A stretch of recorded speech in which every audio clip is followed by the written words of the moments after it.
मोनसे भिडिअसिम नोंथांमोनखौ बरायबाय लोगोफोर। नैबेयाव आं डाटा एन्ट्रि मोनसे खालामना लादों। बेवहाय डे मान्थ इयार बोरै दिहुनो नोंथांमोननो देखायलांनोसै। भिडिअखौ जोबजासिम नाय लोगोफोर। भिडिअखौ नायना जुदि मोजां मोनो लाइक शेयार साबस्क्राइब खालामनो दाबाव। थुदो होमबा भिडिअखौ जागायनोसै। डेखौ दिहुननो थाखाय जों मा खालामनांगोन, फर्मुला इउज खालामनांगोन। इजुकेल टेक्स होल, ओमफ्राय डेटखौ सिलेक्ट खालामनांगोन, कमा, ओमफ्राय इनभार्टेड कमा, बेनिफ्राय डि मोनब्रै होनानै जोङो इनभार्टेड कमा क्लज खालामना अके, माने डेआ ओंखारबाय।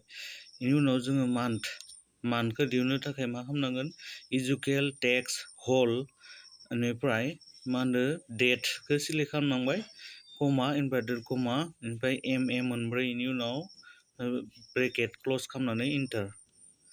आरो इयारखौ जुदि दिहुनोबा इजुकेल टेक्स होल डेट, बेनिफ्राय कमा, डेटखौ लिरखांनायनि उनाव कमा, इनभार्टेड कमा, एबार मा खालामनांगोन वाइ मोनब्रै, इनभार्टेड कमा क्लज अके। बेनि उनाव गासैखौबो दिहुननो थाखाय गासैबो सिलेक्ट खालामना होबाय सेलखौ, ओमफ्राय टेग खालामना होबानो जाबाय आरो, माने गासैयावबो फिलआप जाबाय अट'मेटिक। गोजोन्थों लोगोफोर।